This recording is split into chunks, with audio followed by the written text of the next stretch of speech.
Seja muito bem-vindo a mais um PowerMind, o seu podcast que traz o melhor da administração e mais da gestão de informação. E hoje com dois convidados ilustríssimos, com uma vasta experiência, ele, Marcelo e Rodrigo. Sejam muito bem-vindos.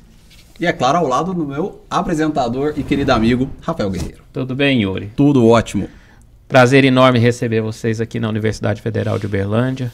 Agradecer aí o apoio do Rodrigo Scapola Tempore e o Marcelo Machado, que a gente veio trocar uma ideia aí. São irmãos. Sim. Né? Interessante. E eu não falei o sobrenome com medo de errar, porque esse estaria perdoado. Estaria perdoado. Uma convergência legal aqui. E Yuri, vamos começar, né? Como Sim. sempre, perguntando para eles, contar um pouquinho da história deles, tanto do ponto de vista pessoal e quanto profissional, porque o nosso foco aqui é trabalhar essas histórias de vida e profissionais aí. Já começo perguntando o seguinte, eu queria que você chegasse nesse ponto no final, Rodrigo. Top Voice do LinkedIn, o que é isso? Explica para nós e como é que você chegou lá. Vamos lá, vou chegar nesse ponto no final, mas antes agradecer também a presença, né, e o convite por estar aqui. Eu acredito particularmente que o ambiente universitário ele precisa estar conectado com o mundo empresarial, e é para isso que a gente veio aqui tentar agregar um pouco sobre comunicação e sobre RH, que no final do dia esses mundos eles se fundem muito nessa questão que você falou aí do Top Voice, que é o LinkedIn, né? Essa rede que está falando de gente, empresa e jornada profissional que é misturada com a jornada pessoal. Aqui eu sou Rodrigo, então, Marcelo usou Machado, porque o sobrenome dele é de guerra, vamos dizer assim, lá na Amazon, e eu ainda fiquei com Scapola Tempore, porque é esse nome mais diferentão, mas somos irmãos, dois, né, tenho só ele de irmão. E como você disse, Rafael, tá misturado sim a nossa vida pessoal com o nosso crescimento profissional. E aqui hoje a gente vai contar um pouquinho dessa mistura. Porque que mesmo tendo perfis tão diferentes de atuação no mercado, a gente sempre se abasteceu e sempre se enriqueceu junto, vivendo as nossas jornadas, né? Cada um na sua, mas se ajudando e se munindo de informações, dicas e conselhos, né? Chegando na parte do Top Voice, basicamente é uma voz de relevância. É um influenciador do LinkedIn. Tá. Mas eu particularmente entendo a influência no LinkedIn como uma influência que ela tem um pouquinho mais de credibilidade que as outras redes, sem querer falar mal das outras redes. Mas é porque o LinkedIn ele conversa muito com a informação, com a ciência, com o conteúdo de valor. Ele tem um compromisso social muito grande em gerar conexões empresariais, pessoais, mas sempre em prol de critérios que são critérios muito saudáveis para o crescimento profissional. Então, assim, ser um top voice no LinkedIn, e esse percentual é muito pequeno, se a gente for ver que a plataforma ela tem 60 milhões de usuários só no Brasil, é um motivo de grande orgulho para mim, e eu vou contar disso, mas como eu cheguei até aí, que tem muito a ver também com o Marcelo, essa história. E você, Marcelo? Os dois são de Belo Horizonte. Sim, somos de BH, né? Bom, eu sou Marcelo Machado, né? Hoje eu trabalho há mais de 10 anos aí com recursos humanos. A minha trajetória é um pouco diferente, porque hoje eu estou no meio corporativo, né? Eu estou há 4 anos aí trabalhando na Amazon. Hoje eu sou gerente sênior de RH. Na verdade, a gente chama o RH na Amazon de experiência das pessoas e tecnologia, né? Ou People Experience and Technology. E antes da Amazon, eu trabalhei na General Electric e na Fiat, né? Então, tenho algumas experiências aí no modelo mais de indústria tradicional, e agora eu continuo navegando no ambiente de RH para operações, né? Já que eu cuido de centros logísticos, mas agora numa empresa de cultura mais digital, mais 4.0, né? Eu, antes disso, né, trabalhei também, curiosamente, como cozinheiro. Né, eu tenho algumas qualificações ali como chefe de cozinha, tenho cursos de culinária, de gastronomia, tenho alguma experiência com isso, com prestação de serviço de buffet, organização de evento, cozinhar na casa das pessoas, né? Então, isso foi algo que eu vivi depois da minha primeira formação, que foi a psicologia, né? Mas depois, por ingressar num novo curso de administração, acabei desenvolvendo a carreira em RH e no mundo corporativo. Agora, falando inicialmente, parece uma coxa de retalhos, assim, né? Poxa, cara, jogou no ar ali administração, psicologia, gastronomia, experiência como cozinheiro, RH, né? Mas acho que ao longo do bate-papo aí vou conseguir conectar um pouco esses pontos e responder perguntas de vocês. Excelente. E flambando um pouco essa experiência sua, o nosso amigo Rodrigo, parece que ele está também seguindo a carreira aqui dentro da UFO. Acabou um mestrado agora. Em comunicação e educação, você linka essa experiência sua, esse aumento de abrangência sua e de relevância ao seu mestrado, ou foi pós o mestrado e agora você em Harvard? Como que é isso? Explica um pouquinho pra gente sobre a sua formação acadêmica e como isso impacta na sua carreira. Perfeito. Assim, primeiro de tudo, para responder essa pergunta como comunicador estratégico e usando a comunicação na construção da minha marca pessoal, eu linko tudo. E para mim, assim, nada tá deslinkado e nada tá desconectado. Nem aquela conversinha pequena que a gente tem ali com um estudante que está pedindo uma dúvida para a gente. A gente estava conversando disso antes de chegar aqui, sobre como criar e como eu tenho criado esse ecossistema de comunicação em torno de mim. E aí não é só a minha agência que eu tenho, mas é o Rodrigo Marca Pessoal, atuação no LinkedIn, a atuação universitária. Eu vejo o crescimento da minha agência e do Rodrigo como marca empreendedora acontecendo paralelo e no mesmo flow dessas iniciativas acadêmicas, que são muito importantes. Então, assim, a minha chegada aqui no mestrado, ela foi uma chegada de muitos anos que eu não estava mais no mundo acadêmico. Eu tinha feito uma graduação em BH, em jornalismo, lá atrás, há 15 anos, trabalhava como jornalista, né? Sou jornalista, mas eu estava muito afastado do meio acadêmico. E quando eu decidi por fazer o mestrado, não foi só uma decisão acadêmica. Quero dar aula, já tive experiências de dar aula aqui, horas aula para graduação de jornalismo, dou mentorias, palestras para estudantes, mas não é esse só o objetivo. O mestrado ele foi muito dentro dessa nova configuração minha profissional, desse novo escopo meu, né, de formação de marca. E para mim, não é o empreendedorismo, ele não deve ser o único viés, ele deve ser pensado de uma forma 360. Então, tá sempre flertando com conhecimento, com a ciência, com essas iniciativas fora do mercado, para mim é dentro de tudo que eu estou programando. Então, sim, tá tudo linkado. E o curioso, aproveitar aqui já que falou, link, né? Vamos ver mais uma conexão aqui.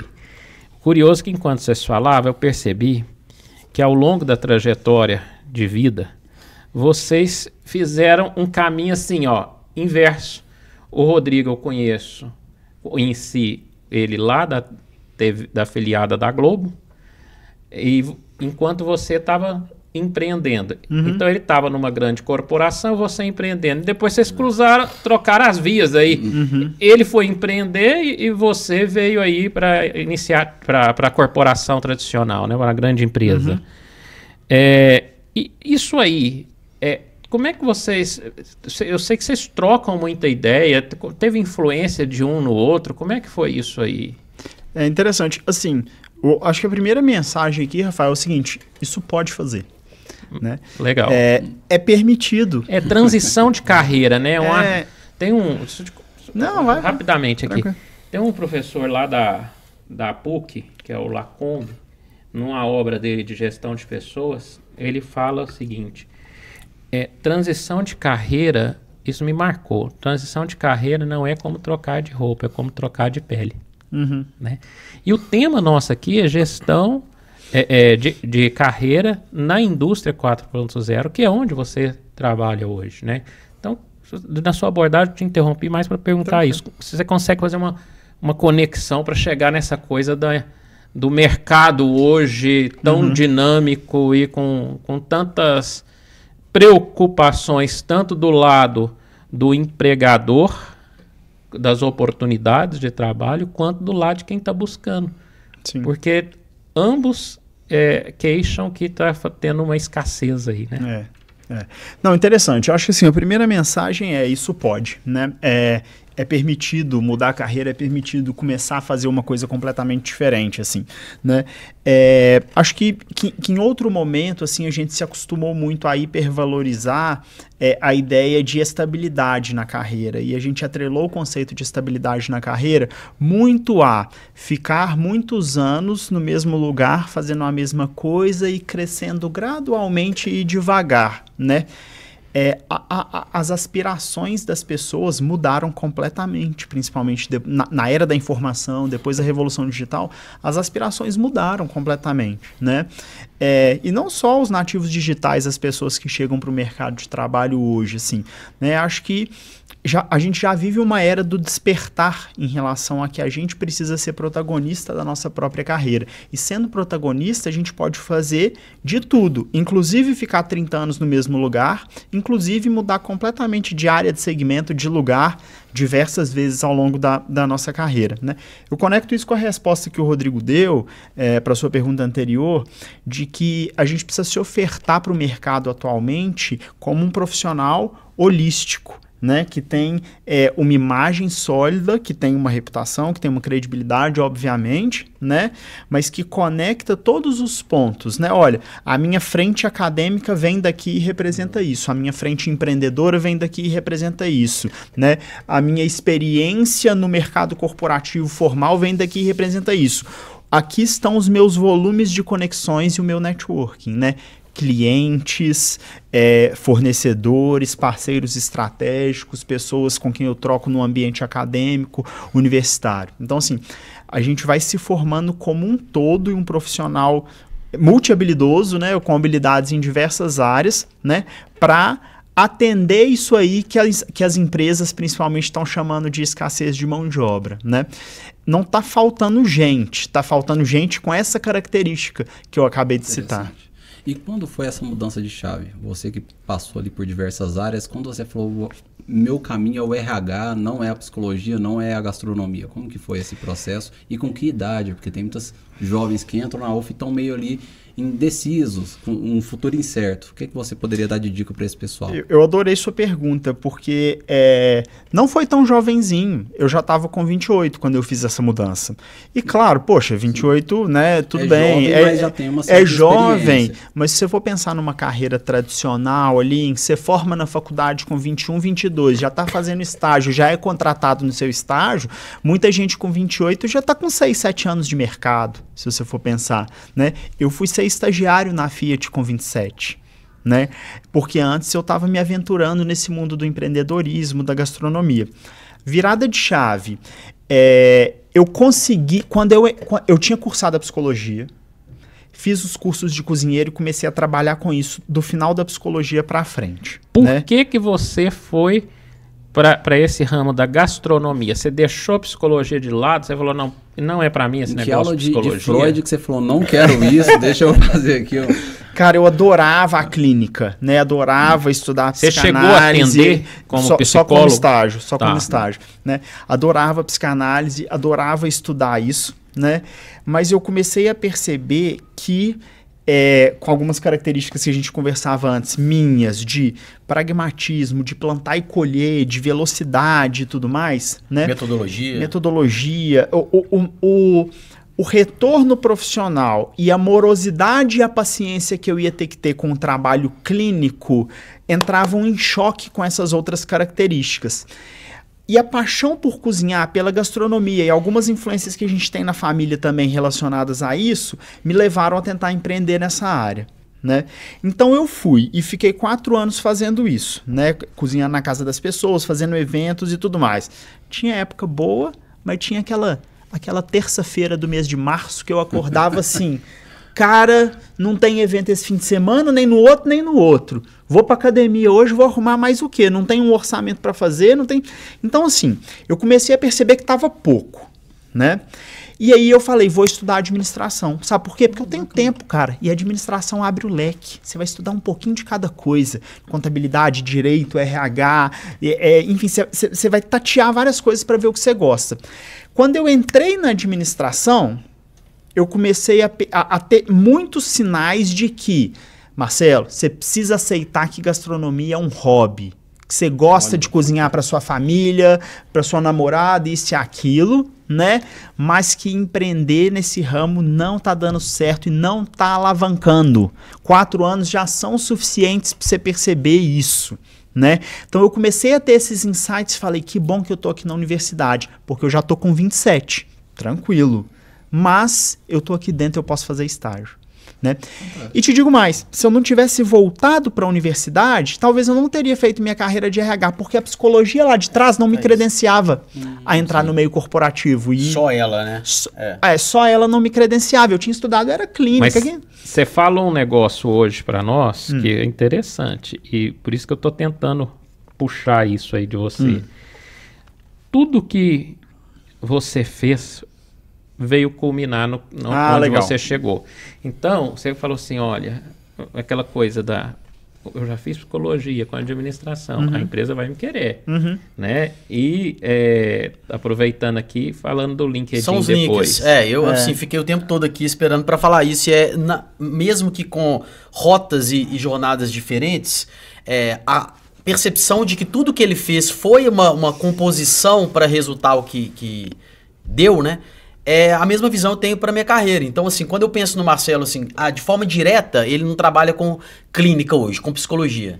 Mas imagina só num mundo que as empresas, elas, né, por mais que elas visualizem, né, o RH como, né, um business partner, mas que elas tenham uma visualização também de cultura, de people, de pessoas, imagina só o diferencial que ele não tem por ter usado a psicologia e até a gastronomia também, que era algo comercial, era um contato com o empreendedorismo. Então, sim, né, no final das contas, tá tudo parte de uma coisa só, né? É interessante você falar isso, Rafael, porque assim, sendo assim, de coração aberto mesmo, eu já pensei em esconder a parte da gastronomia do meu currículo. Certo. Já pensei, cara. Porque eu falei assim, cara, isso não adiciona nada pra mim. O que vão pensar? Pô, eu tô candidatando em vaga de recursos humanos, tá lá que esse cara já foi cozinheiro, já foi organizador de eventos, né? Mas só quem não organiza evento sabe o que é organizar evento. Não, como isso é administrar, né? Sem brincadeira, eu já tive receio que isso fosse julgar contra, cara. Certo, né? Eu entendo. Depois eu comecei a pensar assim... Em algum momento julgou contra? Não, foi um receio. De jeito nenhum, foi só um receio. Só que em algum momento eu comecei, e aí eu quero que o Rodrigo fale sobre storytelling de marca e carreira pessoal com gancho nisso. Em algum momento eu falei assim, cara, olha a história que eu tenho pra contar. Ao invés disso julgar contra, olha o que eu posso contar. Cara, eu fiz psicologia, me dediquei muito à clínica, tenho uma sensibilidade para pessoas e para leitura de comportamento muito maior do que a maioria, né? Eu fiquei 4 anos trabalhando com organização de eventos, né?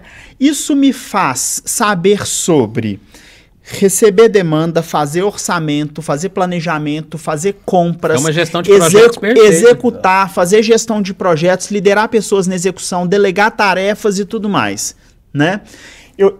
O meu storytelling podia ser fraco. Eu podia falar assim, cara, eu cozinhava, olha que paia. E aí a forma de tratar essa informação que muda olha tudo. Olha que paia, eu vou contar isso para um recrutador da Amazon, da GE, não vou. Não, mas espera aí. Eu trabalhei, e veja bem, eu não tô mentindo, mas eu tô contando a mesma história do jeito certo. Eu trabalhei por 4 anos exposto a quase todos os departamentos de uma empresa. Era a empresa. Eu era a empresa, que são esses que eu citei aqui. Aprendendo, numa expressão que eu usei mais cedo, num formato amassando barro, né? Sim. Indo lá e fazendo e dando um jeito de fazer acontecer, né? Então eu resolvi escolher contar essa história. Quando eu vi, eu estava no curso de administração, poxa, eu falo inglês, já tenho um curso de psicologia, tenho noção de empresa e de mundo do trabalho em geral, porque já fiz esse tanto de coisa. Quem que não vai me querer como estagiário de RH? E aí eu entrei e engatei. Foi excelente, porque, entre aspas, uma pessoa na sua posição ficaria com essa insegurança e falava, seria um demérito ali, eu não sei se eu conto ou não conto, você usou isso a seu favor. Exato. E é esse link aí que eu quero que você diga mais pra gente com a sua experiência. Vamos lá, já é um case sensacional, porque storytelling no final do dia é narrativa, é como a gente conta a história. E a história não tem que ser perfeita, pelo contrário, ela sendo imperfeita, né, que é, na verdade, assim, o mito do herói. Desde quando a gente é criança, a gente escuta as histórias dos heróis e, inicialmente, eles são sempre humanos muito vulneráveis, né? Tem situações de tragédia e depois eles se recuperam. E a gente tem isso na nossa neurolinguagem. E as histórias em construção de marca pessoal, em carreira, elas também não têm que ser perfeitas. Quando eu começo algumas palestras, as pessoas esperam que eu chegue lá falando que eu sou mestre pela UFO, que eu estou cursando Harvard Management, que eu tenho uma experiência como fundador, e eu chego contando da minha demissão da Globo em 2020. Que, puxa, quando a gente pensa assim por fora, nossa, então na verdade esse cara tá dando uma deixa que depreda a marca pessoal dele. Pelo contrário, o que eu tô mostrando com isso? Colocando a minha vulnerabilidade exposta e mostrando que isso é parte da minha história, inclusive foi o ponto de partida para minha reconstrução, até mesmo no LinkedIn, eu mostro que eu consigo solucionar e contar a história certa. Quando a gente mostra isso, a gente gera conexão. Então não tem o mínimo problema a gente entender que as histórias, elas precisam ser, além de imperfeitas, humanas e únicas. E quando a gente começa a tentar esconder, o que a gente está querendo fazer? Se colocar ali numa larga escala, num padrão, e um tanto de gente vai ter esse padrão. Mas a história que o cara que formou em psicologia, gostava da clínica, mas não achou comercialmente viável, empreendeu em gastronomia e agora tá aos 27 anos querendo ser estagiário da Fiat, a história é só dele. E essa história, quando a gente, né, como consultor estrategista de comunicação, na minha agência, quando a gente pega pessoas, marca, pessoa física para contar histórias, via assessoria de imprensa, via LinkedIn, via qualquer outro tipo de mídia, a gente pega isso sempre mostrando que conte a sua história real. Porque essa história é real que no final do dia que as pessoas querem saber. Se a sua história é real, mas se você soluciona e ela de repente foi usada a seu favor, na verdade você tem uma capacidade de empreender ou de resolver coisas em uma empresa. E isso me lembra muito o Marcelo me contando, e eu faço um link também com a minha reconfiguração e recolocação de carreira. Lá quando eu fui demitido, a gente conversava muito e ele falou, vai pro LinkedIn. E o que ele me dizia muito na época eu estava numa pegada de até aceitar trabalhos de empresas também, não de empreender. E ele me falava, Rodrigo, aqui na Amazon, ninguém está querendo saber se você trabalhou 20 anos no lugar ou se você foi demitido depois de um ano. Eles querem saber a sua capacidade de contar a história de uma forma real, mostrar que você vai solucionar.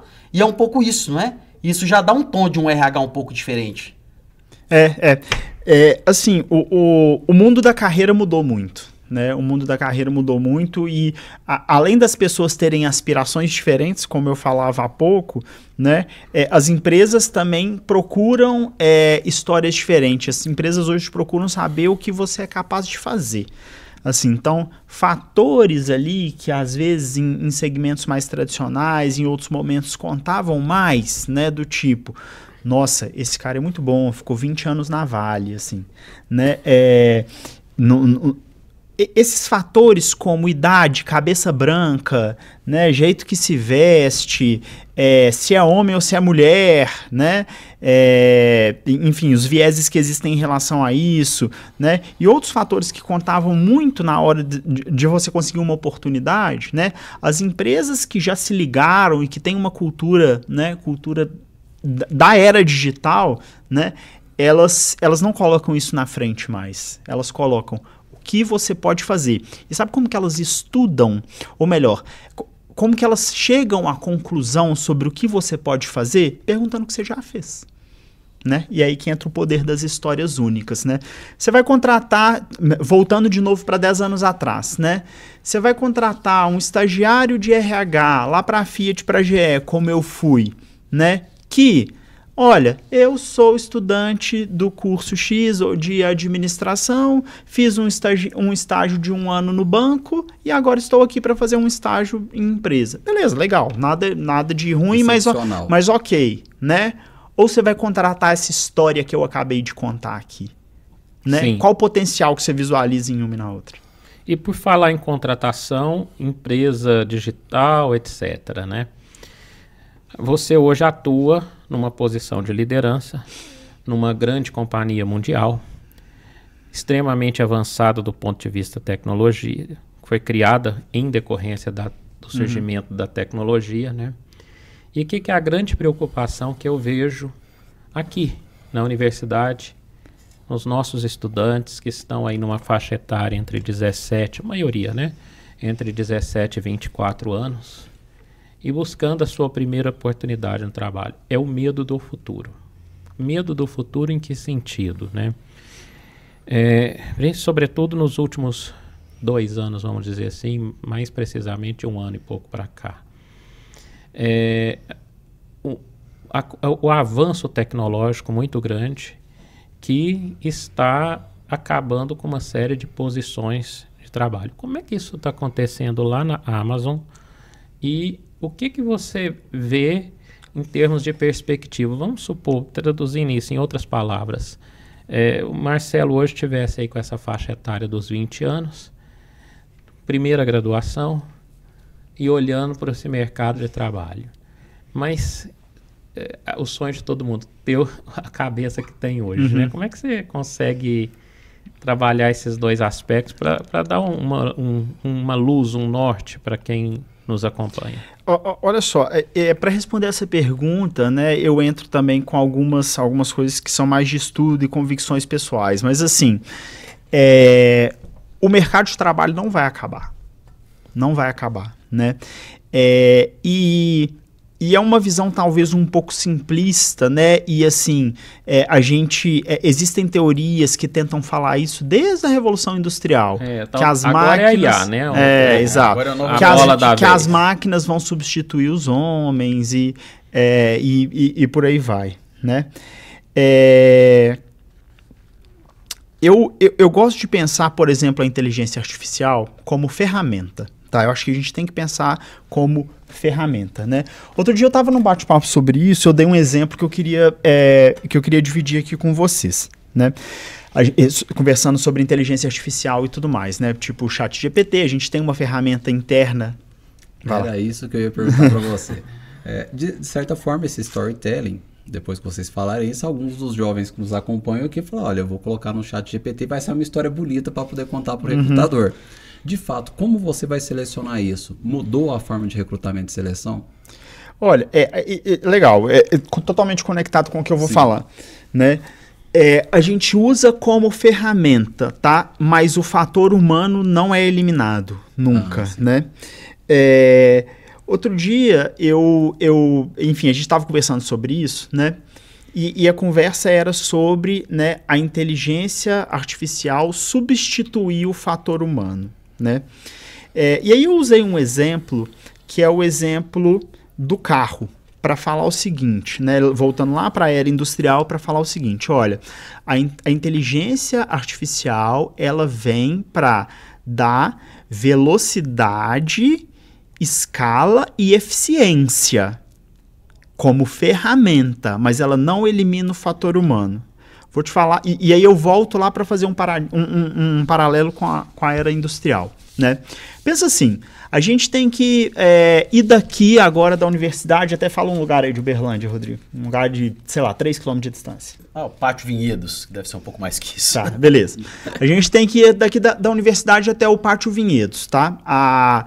Ao que? Sei lá, 150 anos atrás, né? E aí, né, essa pessoa estava me falando assim, só para voltar um pouco na inteligência artificial, ela estava me dizendo assim, quando você coloca a inteligência artificial para fazer alguma coisa, é artificial, não foi você que fez, né?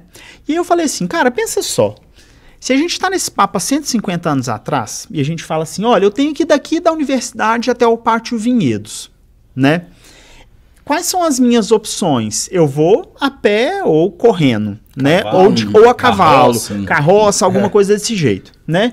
Qual que é a minha eficiência para chegar lá, né? A minha eficiência é baixa, porque eu vou cansar, ou o cavalo vai cansar, ou vai demorar. Vai demorar uma hora, né? E vai demorar 1 hora, né? Olha, pessoal, tá surgindo um negócio aí que chama carro. Beleza? E esse negócio, o carro tem um motor. E ele te leva lá em 5 minutos. Aí o Rodrigo, que é mais tradicional, saudosista, vira pra mim e fala assim, veja bem, aí é meio artificial.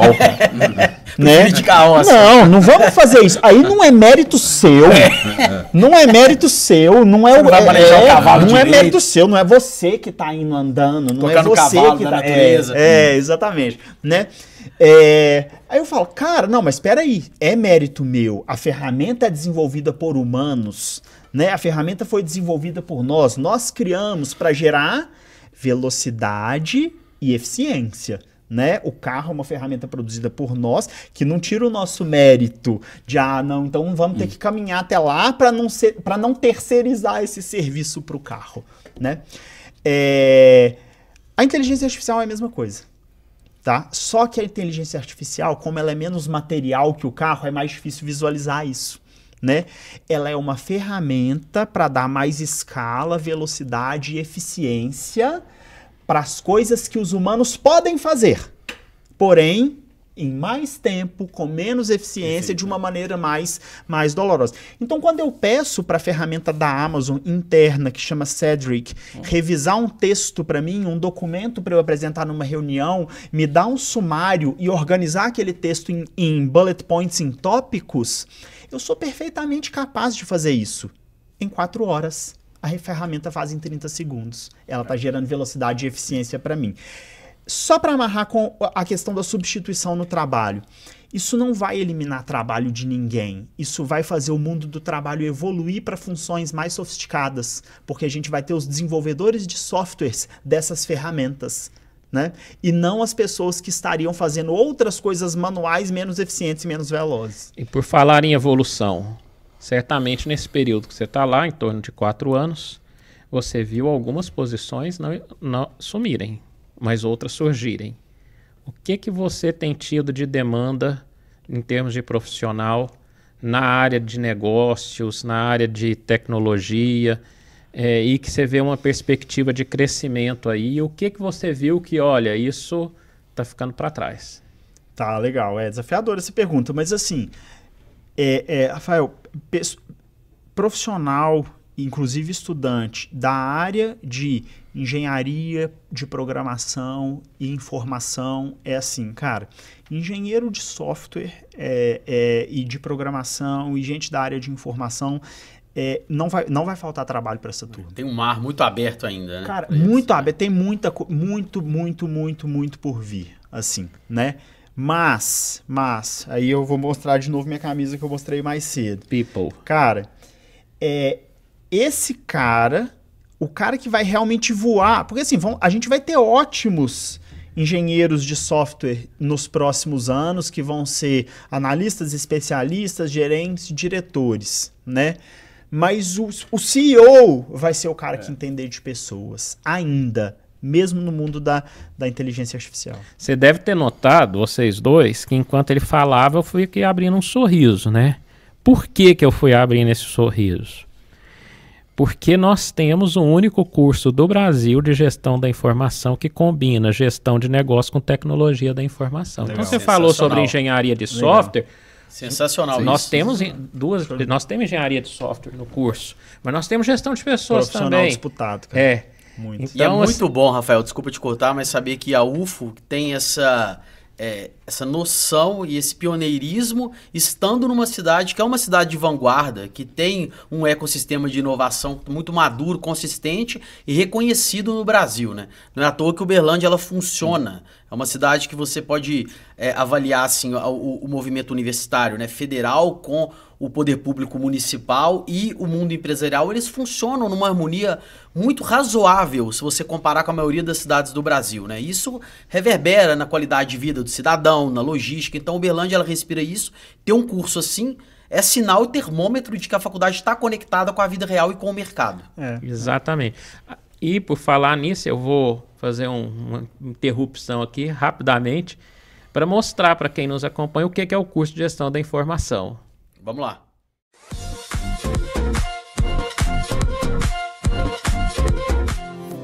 Você já se imaginou sendo responsável por dispositivos capazes de solucionar problemas ou realizar atividades de maneira independente, como os carros autônomos ou os robôs que atuam nas indústrias? Ou por desenvolver plataformas, mecanismos, aplicativos relacionados à segurança de dados, inteligência artificial e tecnologia da informação, conhecida popularmente como TI. Então, conheça o curso de Gestão da Informação da UFO. Se você é uma pessoa curiosa e se identifica com os meios digitais, com a tecnologia e quer atuar no mundo corporativo ou até mesmo empreender no seu próprio negócio, o curso de Gestão da Informação da Universidade Federal de Uberlândia é ideal para você. Por se tratar de uma área promissora, com alta demanda qualificada e, consequentemente, remuneração acima da média comparada com as outras profissões. O curso de bacharelado dura 4 anos e oferece 60 vagas a cada semestre. Nessa graduação, você aprende a elaborar e executar processos relacionados à automação de máquinas no geral, seja nas fábricas ou em qualquer outro setor da economia, bem como ser responsável pela gestão eficiente de ambientes computacionais e garantir a segurança da informação das empresas no meio digital.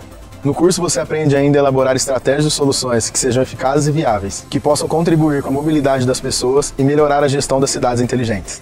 Além de ser responsável por fazer todas as migrações de informações, documentos, arquivos, recursos e aplicações de uma empresa para um ambiente digital seguro e compartilhado em rede, mais conhecida como nuvem. Na gestão da informação, você também pode liderar o projeto do desenvolvimento de um design de um site, sempre mantendo foco na experiência de navegação do usuário para que o tempo de permanência numa página seja cada vez maior. Se formando em gestão da informação na UFO, você desenvolverá um senso crítico e analítico. Sabemos que a escolha da primeira profissão é um dos grandes desafios, e o curso de gestão da informação da UFO configura-se como uma excelente opção de carreira. Eu digo primeira profissão porque as pessoas que estão entrando agora, nesta fase, certamente terão uma ou várias profissões ao longo de sua vida profissional. Neste contexto, é muito importante que você encontre algo que lhe dê prazer e satisfação, para que tenha qualidade de vida e os resultados financeiros venham como consequência natural. Na era digital, sobretudo agora, no pós-pandemia, quando a tecnologia tornou-se presente em nossas vidas em todos os campos, o curso de Gestão da Informação da UFO se revela como uma das mais atraentes alternativas no mercado. No curso de Gestão da Informação, você vai aprender a fazer a investigação de dados, dispositivos e sistemas operacionais, com o objetivo de mapear possíveis evidências relacionadas a crimes cibernéticos, o que facilita a identificação de autores ou dos responsáveis. E até mesmo atuar como um hacker ético, ou seja, profissional que tem a complexa missão de usar os seus conhecimentos com o objetivo de proteger a segurança das informações, otimizando a tecnologia de uma empresa, evitando violações de sigilos. Diversas reportagens apontaram as 15 profissões mais promissoras do futuro, sendo que 13 delas estão relacionadas com a gestão da informação, o que confirma o amplo leque de oportunidades de atuação. Em outras palavras, isso significa que, dentre as diversas opções, certamente você encontrará aquela com maior afinidade. Como profissional da gestão da informação, você poderá trabalhar com a coleta, organização, análise e gestão de um volume de dados enorme para transformar em informações para a tomada de decisão. O curso de Gestão da Informação da UFO me preparou para o mercado de trabalho, formando um profissional multidisciplinar. Então hoje, pela gestão da informação, a gente consegue ver várias áreas, né? Dentre elas a parte de análise de dados, a parte comercial, a parte de computação. Isso, sem sombra de dúvidas, me ajudou a ter meu primeiro estágio, consequentemente participar de uma grande empresa aqui de Uberlândia, até hoje formar a minha empresa, que temos 26 funcionários trabalhando basicamente com análise de dados hoje. As atividades curriculares e extracurriculares da gestão da informação foram condizentes com o mercado de trabalho, principalmente apoio à consultoria, que foi uma das atividades que eu participei dentro da gestão da informação, a empresa júnior. Então, durante 3 anos eu tive uma vivência acadêmica profissional simultaneamente, né? Que sem sombra de dúvidas 90% do profissional que eu sou hoje foi decorrente dessa atividade em si, além das monitorias, das iniciações científicas e também das matérias que prepararam para esse profissional. Se você está pensando em entrar na área de tecnologia, estatística, comercial, se você está em dúvida definitivamente qual dessas áreas você quer trabalhar, ou se você quer ser um profissional multidisciplinar, onde tem flexibilidade de atender várias demandas dentro do mercado, o curso de Gestão da Informação, sem sombra de dúvida, é um dos cursos que vai te formar para essas oportunidades, tá? Seja como profissional de desenvolvimento, né, na área de programação, seja como analista de dados, né, cientista de dados, ou até mesmo na parte de gestão, tomadas de decisões, ou todos eles simultaneamente, como nós fazemos hoje.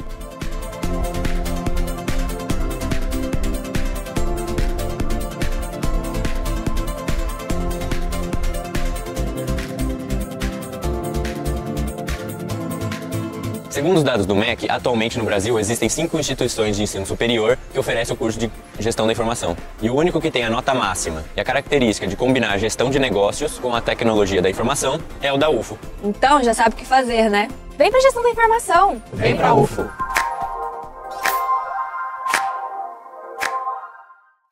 E voltamos do break com eles, Marcelo e Rodrigo Scapula-Tempore, olha só, e vou falar pra vocês, ele estava correto porque eu mandei uma inteligência artificial que foi o chat GPT revisar e ele escreveu errado. Então nem o chat GPT sabe escrever, vocês não perderão o emprego, fiquem em paz. Mas me conta um negócio, Rodrigo, você que trabalha com imagem e hoje os profissionais cada vez mais disputado o mercado, tem que ter uma boa imagem para entrar em grandes empresas como a Amazon. O que você recomenda para esses jovens que estão começando? Pode ir de chinela havaiana? Como funciona essa imagem? Mas antes dele falar da imagem, eu perguntei, a gente foi conversando outras coisas e o Rodrigo não falou exatamente o que ele faz hoje. Então até vou abrir o espaço para o seu merchan aqui. Não, vamos isso aí na hora certa. Mas lembrando que o meu melhor merchan é a experiência do meu impacto aqui, não minha venda direta. E isso está tudo linkado também no que eu faço. Isso é intencional. E vocês vão ver e vão perceber isso. Antes da questão da imagem, segura essa aí, assim, não esquece. Eu quero só brincar também sobre a questão do sobrenome. Nem apresentador, quando eu trabalhava na Globo, em jornal, acertava o sobrenome de cara. Então eu nunca, né, julgo, muito pelo contrário, parabenizo quem erra.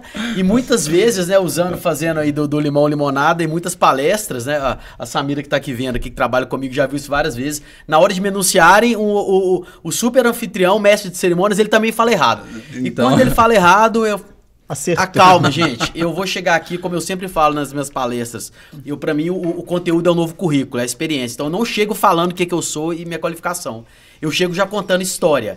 E, geralmente, essa do sobrenome é a deixa pra eu contar uma história, que lá, bem rápida aqui, que na época do colégio, eu sofri um pouquinho com esse sobrenome nos primeiros anos, né? Eu entrei no colégio, estudava naqueles pequenininhos, fui num colégio muito grande. E todo ano, no primeiro ano, Rodrigo, a professora não acertava, todo mundo ria. Podia ser bullying, né? Mas com os anos, os meus colegas que eles acompanhavam lá, era por ordem alfabética, a gente sempre tinha os mesmos colegas ao passar dos anos. E os meus colegas começaram a falar para os professores que erravam, né? Então eles corrigiam os professores. E com o tempo eu fui percebendo, apesar desse ser o nome da minha mãe, não é o do meu pai, é o meu nome do meio, eu fui percebendo, olha só, e aí isso é sobre marca pessoal. Peraí, Rodrigo Escapolatempo, olha, era uma coisa que eu ficava meio assim, eles vão errar, será que eu vou ficar com vergonha? E eu fui percebendo desde sempre dessa época que isso era uma marca e que eu sendo único como marca, eu já ia sair na frente de muita gente. Quando eu entrei para a faculdade de jornalismo, meu primeiro materinha que eu assinei no jornal universitário foi Rodrigo Escapolatempo, né? Nunca mais tirei. Se você procurar no Google hoje, não tem nenhuma busca que vá para outro lugar no seu meu nome. Foi assertivo, então, eu coloquei. É bom falar disso, porque assim, às vezes a gente pode pegar uma coisa que parece estranha e fazer dela interessante e estratégico. Sim. Mas vamos lá para a imagem. O que a gente faz aqui, e aí eu também vou tentar linkar tudo. Link está sendo parte, né, da nossa conversa. Reputação e imagem. Ela é ainda uma história que não se faz com inteligência artificial. Mas que sim, que as ferramentas, né? E a inteligência artificial, quando a gente pensa no uso da comunicação, isso já existe há um tempo, né? Se a gente for pensar bem, ferramentas que produzem coisas que são sintéticas, né? Ou aceleram, elas já estão aí há um tempinho bom no mercado. A questão é como é que a gente usa elas, né? A questão é, elas vão continuar sendo ferramentas ou o seu produto? E na comunicação a gente entende que elas têm que ser também suporte e ferramenta. E ainda assim, por mais que existam condições em agências de marketing digital, aqui hoje eu vou falar um pouquinho do que a gente faz, a gente não tem um posicionamento muito como uma agência de marketing digital, mas a gente é uma agência de PR, né, de relações públicas, consultoria em reputação. A gente acelera a reputação. Então, por que sim, em alguns momentos vai ser inevitável a gente, às vezes, acelerar uma arte para um cliente quando precisar, às vezes revisar um texto, quem sabe, num volume, né? Embora o nosso foco não seja volume, vai ser sim necessário usar as ferramentas, sim.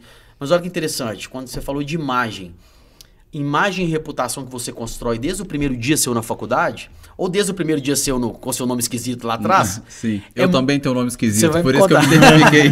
É muito mais sobre uma construção do intangível, do que você não visualiza. Né?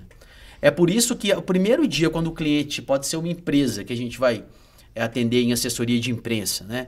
É uma empresa grande, como a gente tem alguns parceiros grandes aqui na região, e pode ser uma pessoa física. A primeira coisa que a gente fala que a gente faz a gente marca uma entrevista para ouvir a história da pessoa, a gente sabatina ela, o nosso onboarding, ele é todo assim, humano, porque na nossa concepção, se a gente quiser trabalhar aquela marca com originalidade, aquela empresa vai ter uma história só, com as suas imperfeições, aquela pessoa também. Então, a imagem é algo para você pensar desde o começo, quando você vincula a ela a reputação. Mas aí não necessariamente, em alguns momentos, ela pode ser a composição da vestimenta. Você me deu o exemplo da Havaiana. Depende do fórum, né? Depende muito do fórum. Talvez num ambiente universitário. Porque as pessoas entendem imagem como algo... ela põe uma roupa, mudou uma imagem. Só que é algo intangível. É Queria que você trabalhasse nesse sentido. Porque a pessoa, o jovem que entra aqui e fala, eu quero ir para um estágio na Amazon, um estágio em alguma grande empresa. Ele vai, coloca uma roupa e acha que... A imagem ela pode compor, Exatamente. mas sabe o que é imagem mesmo? Imagem mesmo é quando você começa o seu primeiro dia de aula e, independentemente da sua roupa, você vai ser aquele único cara que foi lá no professor depois da aula. Imagem é você se interessar por algo extra que seus professores estão fazendo ali, aquela palestrinha que ninguém foi e você tá lá. Imagem é a sua construção da reputação, que ela vai sendo feita por várias pílulas que você vai jogando, uma entrando em contato com a outra, né? Então, um negócio quase que quântico, assim, você não consegue mensurar de uma forma métrica e matemática, mas você consegue entender com o tempo para quais conexões, fóruns e trânsitos que ela está te levando. Então, muitas vezes, não é sobre o cara estar ali, né? Talvez de Havaiana na faculdade, se ele for um cara interessado, né? Talvez seja sobre ele estar de Havaiana numa entrevista de trabalho que não vai caber, ok, ele vai estar contando contra, né? Mas é muito mais sobre essa composição que a gente vai fazendo com a nossa capacidade de construir conexão. Voltando lá para a psicologia, é legal explorar o conceito de arquétipos para isso, né? Vou dar 2 exemplos assim para vocês. Qual que é o arquétipo que mais se conecta com o funcionário da Amazon? É o arquétipo do aventureiro. Por quê? Porque a gente espera que o funcionário da Amazon seja aquela pessoa para frente, que tenta, arrisca, erra, tenta de novo, falha, é criativo, se expõe à experiência, se comunica, né? A Amazon, como uma empresa ligada à inovação e disrupção, espera isso das pessoas, né? E aí, quando a gente vai falar da imagem física, né? Qual que é a imagem pessoal física ou a vestimenta que casa mais com o arquétipo do aventureiro? Cara, é a vestimenta casual. Né? É a vestimenta do tênis de corrida, da roupa confortável e tudo mais. Por quê? Porque o aventureiro precisa estar pronto para qualquer coisa a qualquer momento, né? Então, assim, é importante a gente fazer esse tipo de leitura. A gente estava, né, almoçando com um cliente do Rodrigo agora há pouco, né? E ele passou por todo um processo de reconstrução de imagem pessoal que tem a ver com posicionamento de marca, de LinkedIn, posicionamento pessoal. E tem a ver com personal stylist também, que ele fez. Ele teve uma consultora aí no shopping com ele. Para ele, né? Ele provavelmente teve um visagista para falar como é que o cabelo dele tem que ser e a vestimenta tem que ser, para ele dar os sinais, ou seja, para ele vestir o arquétipo que ele precisa e dar os sinais de cara, de credibilidade, de conhecimento, né? Sentou uma outra advogada na mesa, ele se referiu a ela como doutora. Né? Porque ele precisa se portar dessa forma para passar a imagem que ele precisa. De respeito. Então, acho que assim, voltando lá, adorei a provocação das Havaianas, né? Eu acho que, de fato, assim, o que conta é o que você faz, o que conta é o que você fala quando abre a boca. Mas uma reflexão interessante esse ambiente aqui, né, me pede que eu vista qual tipo de arquétipo, no mínimo como porta de entrada. Não se espera do cliente advogado do Rodrigo que vista uma roupa casual como a que eu, empregado aventureiro da Amazon, visto. E nem se espera o contrário. Se eu chegar na Amazon de terninho corte italiano, alguma coisa de errado está acontecendo, porque eu não estou pronto para aventura. Estou querendo passar uma exato. jornada. E isso aí tem a ver também com o que a gente faz. Olha só, que está tudo assim relacionado. O que a gente faz na comunicação, na comunicação que eu acredito, é contar a história verdadeira, assim, usando artifícios, usando estratégia de storytelling, mas é contar a narrativa que ela, de fato, ela pode ser sustentada, tá? Muita gente confunde marketing agressivo com um marketing vazio. Então, são 2 coisas diferentes. Uma coisa é você tentar criar uma marca que ela, na verdade, você não sustenta ela. Outra coisa é você criar algo que é proporcional. Esse cliente nosso, hoje ele tem um estilo de trabalhar com um advogado, um moderno, mas ele ainda tem aquela coisa da vestimenta, porque isso de fato é aliado ao que ele faz, né? Mas assim, a assertividade da gente pegar o cliente e contar, falar assim, cara, o que é adequado para sua história, e a sua história não tem que ser nada perfeita, é essa verdade. Então hoje, por exemplo, em termos de peso profissional, o Marcelo poderia estar aqui tranquilamente com um blazer e almofadinha, porque ele está representando a Amazon de uma maneira executiva. E ele não está. Esse ideal que os jovens aqui têm. Imagina, olha, um gestor de RH, um líder, ele vai chegar de terno, vai chegar de Armani, alguma coisa, entendeu? Que mostre o poder. E o que a gente vê é um rapaz com uma experiência, e quando você fala, a gente fala, vixe, ele tem uma grande experiência em General Electric, já empreendeu, Amazon, e com uma camiseta People, e com um sorriso. Quebra a expectativa. E é justamente isso que como é que fala? Dá uma nova roupagem, muda o visual. E gera aproximação, que é o principal. Quando a gente pensa ali, né, e o meu viés é todo em pensar tudo como produtos ou peças de comunicação. Então, hoje, por exemplo, na palestra que o Marcelo deu, que estava lotado, as pessoas interagiram muito. Por quê? Porque até o próprio fato dessa vestimenta dele ser proporcional ao estilo dele, a empresa que ele tá, gera aproximação daquele público específico, né? Então, ou seja, quando isso acontece de uma maneira intencional, né? Já ficou natural para você, mas é um pouco intencional, porque você poderia estar assim, não, hoje eu poderia vir de polo, porque eu tenho que ser eu tenho que chegar na faculdade assim, né, de cima. Não, é intencional, porque o que importa no final das contas é o conteúdo que você vai passar. Eu trabalhava, cara, numa fábrica da GE em Campinas, fábrica de motor e gerador industrial, né? Pensa assim, fazia motor de hidrelétrica, uma coisa do tamanho desse prédio aqui, o motor. Trabalhava lá dentro de sapato, calça e camisa social, numa fábrica quente pra caramba, assim, né? E por que isso? Isso também foi estratégia um dia. Porque no modelo industrial, taylorista, os chefes no escritório olhando de cima para a fábrica, eles são, né, os blue collar, eles são os executivos, chefes / donos, né, que precisam se impor diante da massa operária, né? Um dia isso foi uma estratégia, né, dentro dessa lógica mais taylorista, assim, né? Mas tá completamente desatualizado, assim, né? Porque não conversa mais. Justamente hoje em dia, se eu voltasse para a indústria tradicional um dia, cara, na minha entrevista eu falo, minha condição, se a fábrica for quente, eu vou trabalhar de calça jeans e camiseta. não é. E isso se dá pela mudança de gerações, ou a indústria ela foi se adaptando e vendo que não era mais necessário esse tipo de conduta? Como que foi? Como que você acha que foi essa gradação, você que está dentro do RH há tanto tempo? Cara, isso aí eu acho que é muito fruto da era que a gente vive hoje, assim, da revolução digital e da era da informação, né? A gente, inclusive no modelo escolar, tá? No modelo de educação. Na verdade, cara, a gente... vai puxar para essa exatamente aí, né? A próxima pergunta. Talvez eu já misture aqui, né? A gente ainda tem um sistema de ensino, né, totalmente desenhado para entregar a mão de obra para a indústria, né? Certo. A gente, e não falo nem só das universidades, eu falo também, né, da educação básica, que não tem... É a expressão da santa ignorância mesmo, né? A gente mantém as pessoas com um certo nível de ignorância em algumas coisas, porque a gente não ensina na escola inteligência emocional, a gente não conversa na escola sobre educação financeira, né? Assim, salvo exceções, a gente não fala sobre saúde mental, a gente não fala sobre empreendedorismo. Eu conversava mais cedo na palestra que eu fiquei 5 anos na psicologia na UFMG, fiquei 5 anos na administração na UFMG, nunca ouvi a palavra metodologia ágil dentro de 10 anos da UFMG, ou seja, a gente tem um distanciamento do ensino, né, dessas novas metodologias de gestão de projetos que estão surgindo. Então, assim, a gente está dentro ainda de um sistema educacional que é feito para formar, muito feito para formar mão de obra para a indústria, né?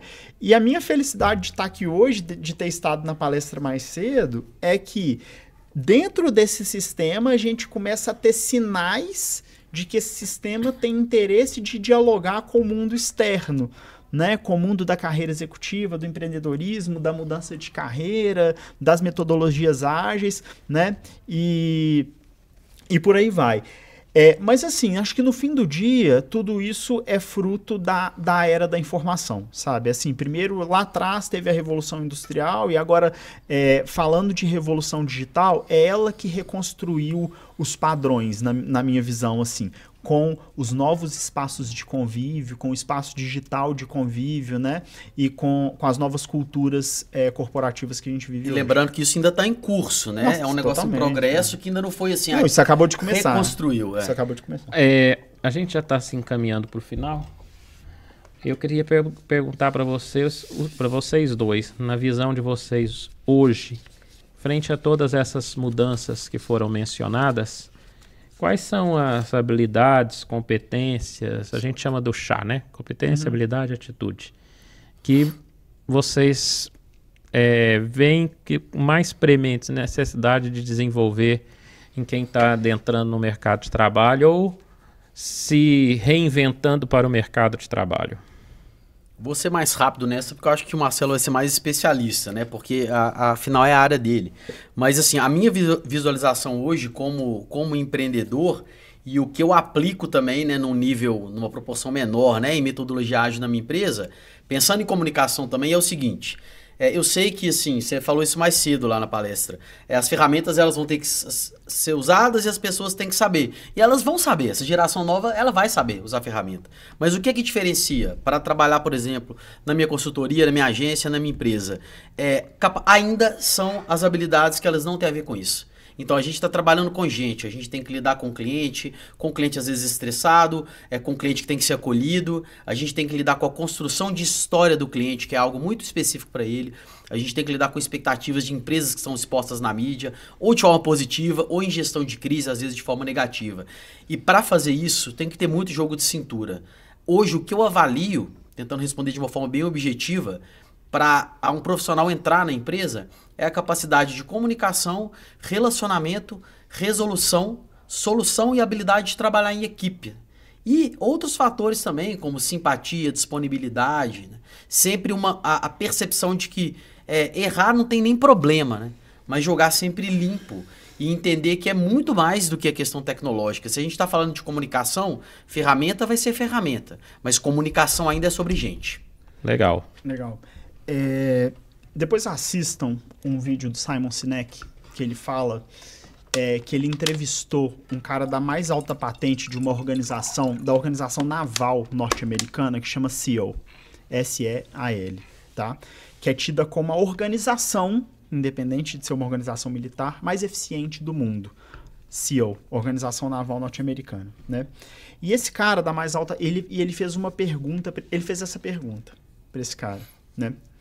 E esse cara respondeu o seguinte, olha só, o Simon Sinek desenha um gráfico, que é um gráfico de performance por trust, por confiança. Né? Essa palavra é forte. E aí o Simon Sinek fala o seguinte, olha, a resposta que eu recebi foi a seguinte, as organizações atualmente, elas hipervalorizam a performance. Então a performance, que é o eixo X, né, que é o de baixo.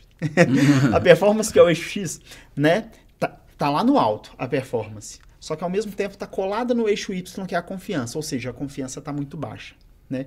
Por quê? As organizações, quando elas hipervalorizam a performance, a entrega de resultados, a gente acaba validando Maquiavel, né? Os fins justificam os meios. Então ela hipervaloriza o líder que entrega, mas deixa cabeças rolando pelo caminho, né? Tudo isso que a gente acabou de falar aqui, domínio de inteligência artificial e de inteligência artificial como ferramenta. Pessoal, isso aqui vai virar o básico logo logo, sabe? É questão de anos, assim. Então, eu podia dar uma resposta meio que by the book, assim, falar assim, olha, competências essenciais, inteligência artificial é um caminho sem volta, você precisa dominar. Cara, beleza, isso aí eu não preciso passar essa mensagem. Eu vivi isso lá atrás, no final da década de 90. Um boom da internet. Antes da internet, com a chegada do computador, o pacote Microsoft Office. Era sem internet ainda. Isso aí foi o que a inteligência artificial hoje foi isso. É isso. Então, assim, eu não vou nem gastar e dar uma resposta by the book aqui e parêntese, né?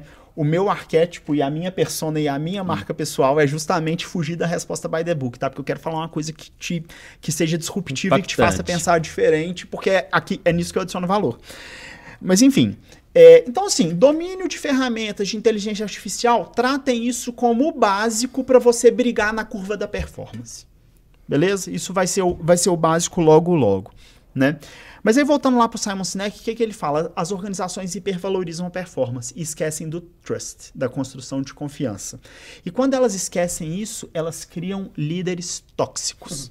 Interessante. Porque todo mundo já viveu uma experiência. Sim, Por quê? Porque é o líder que entrega a todo custo, inclusive ao custo das relações. Sim. Que ele vive naquele ambiente, ao custo da síndrome de esgotamento, ao custo do burnout, ao custo da família dele, ao custo de ver os filhos não crescerem, ao custo de não ter equilíbrio na vida pessoal e profissional, né? Então, assim, quando você está com a performance muito alta e esquece que você tem que crescer no trust também, você cria líderes tóxicos para as organizações, né? Que entregam demais e são tidos como gênios. São Até tidos que a casa cai, né? No mundo atual tem caído. Até que dá ruim. Para algum lado. Até que dá ruim para algum lado. Então, em qual característica que a gente precisa realmente investir? No trust, na construção de confiança. Se você é um engenheiro de software, ou um profissional de tecnologia da informação, ou qualquer coisa desse tipo, ou da área de gestão, de recursos humanos, ou qualquer uma, né? Você pode ser um high performer, beleza, vai ter vários igual você. Vários, com domínio de ferramenta, com domínio de SQL, linguagem de programação, vai ter muita gente igual você. Agora, o cara que além disso, veste a camisa de people, constrói relações de confiança e tem agenda para as pessoas que continuam sendo pessoas no mundo do trabalho, esse é o cara que vai voar, assim. E aí a curva do trust também vai lá para a direita, você vai ficar na ponta direita alta do gráfico de trust por performance. Sensacional. E para fechar, a pergunta tradicional nossa, claro, né? Gostaria de saber de vocês dois. Qual foi o momento mais power na vida de vocês? Pode ser pessoal, profissional. Momento power para nós é o seguinte, aquele momento que te marcou. Que fez a diferença, que por algum motivo, alguns chamam de virar a chave, mas não necessariamente precisa ser isso, é algo que foi impactante. Bom, assim, para falar de momento pessoal, tem que falar do nascimento da minha filha, assim, não tem como falar de outra coisa, não há nada mais que impacte a vida de um homem do que isso, né? Mas, para manter a linha editorial aqui e voltar pro profissional, eu volto a dizer que foi na minha demissão. Porque eu vivi um ambiente também tóxico, de relativa perseguição, com um gestor / gestora, não preciso dar detalhes, que tinha muito esse vamos entregar acima das relações das pessoas, né? E fui sair de lá da Globo na leva da pandemia também, que era um momento que tinha muita gente saindo. E quando eu saí, na verdade, eu tentei usar aquele momento que poderia ser para um momento, falando bem de forma franca, para um processo, para uma energia mais pesada, para reclamar. Eu tentei usar para me reconstruir e muito pelo LinkedIn. Pela capacidade de usar a minha construção de conteúdo com as histórias que eu já tinha tido, inclusive com essa história de ter tido o selo Globo, né? E ter performado em várias áreas do jornalismo. Então o meu momento foi esse, porque era um momento que eu poderia ter decidido por uma energia mais baixa. E eu fui para uma energia muito alta. Assim, eu me forcei a pensar em construir a minha carreira na comunicação corporativa, sair do jornalismo tradicional. Eu fiz isso, as coisas aconteceram, o selo de Top Voice do LinkedIn veio, o mestrado veio, grandes clientes, a empresa continua crescendo e trabalhando reputação de uma forma diferenciada. Porque, assim, né, aproveitando o merchan também aqui, em Uberlândia, a gente tem um posicionamento muito nacional, como eu atuei muito em São Paulo, em BH, então a gente oferece o a mais do que a maioria das assessorias fazem. E para mim o momento foi esse, foi um momento ruim, que poderia ter sido um tanto de coisa. Nesse momento, muito incentivado pelo Marcelo para usar o LinkedIn, né, e muito estimulado também para eu entender que nenhuma síndrome de impostor deveria rotular aquele momento, eu fui para cima com a estratégia. E a minha mudança começou aí. A minha mudança começou num momento que eu nem sabia que seria o momento do dia zero, do day one, que eles falam na Amazon. E esse foi o meu day one. Um dia ruim.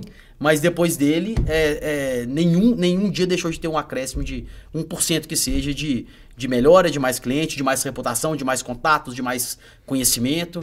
E foi esse. O meu foi esse. O meu foi a mudança né, pensando em carreira, foi a mudança da GE para a Amazon, né? Eu estava ali dentro da indústria, né, num ambiente mais tradicional, tinha perspectivas boas, era o sucessor do meu chefe, não estava mal posicionado, as coisas continuariam acontecendo para mim gradativamente. Como eu ouvi lá, né, eu já era o Marcelo Machado lá dentro, já tinha um nome, uma reputação construída. Era, né? Quase que um caminho natural. Já estava num caminho natural e poderia ter escolhido aquela zona de acomodação, mesmo sabendo que eu estava assim, cara, mas o mundo atual não está entrando aqui dentro dessa indústria tradicional, cara. Que vontade de circular lá fora, de estar em ambiente de Big Tech, de falar de outras coisas, né, e tudo. E aí quando eu ouvi que a Amazon só era uma marca fashion, que não tinha nada no Brasil ainda, que na GE eu já era o Marcelo Machado, e usei isso para me impulsionar e falar, cara, agora que eu vou mesmo. Né? Agora que eu vou mesmo, que eu quero estar num ambiente de trabalho, e sem demonizar a GE, foi a maior escola de liderança da minha vida, mas assim, foi quando eu ouvi que falei assim, cara, eu não quero estar num ambiente que tenta fazer retenção de pessoas com esse discurso, assim, né? Agora eu vou mesmo. E aí, o que eu consegui alavancar da minha carreira em 4 anos de Amazon foi, assim, incrível para mim. Legal, muito bom. Excelente. E hoje eu quero aproveitar e deixar registrado a presença aqui. Hoje nós temos uma plateia aqui, né? Conosco. Muito obrigado. Nós temos o Lucas Papel, Samira e o Vitor Terra, que é nosso parceiro aqui no Power Mind. Então agradecer aí vocês que estão atrás das câmeras conosco. E mais uma vez, antes de passar para o Yuri finalizar, agradecer imensamente a vinda sua a Uberlândia, Marcelo, especificamente para estar conosco aqui na UF, na Universidade Federal de Uberlândia, e a sua presença aqui conosco, Rodrigo, que estamos há tanto tempo já conversando, querendo fazer esse bate-papo. Pena que o tempo é curto, mas se Deus quiser, teremos outras oportunidades. Fica o convite e, é claro, para os nossos amigos que nos acompanharam, podcast Power Mind, vocês podem ouvir histórias como essa, olha, difícil ser melhor que essa, com o Rodrigo Paula Tempore. Exatamente, o nosso Marcelo Machado é mais fácil de falar. E siga-nos no YouTube, se inscreva e manda aquele like. E estamos aguardando pelos seus comentários. Um grande abraço e até o próximo episódio.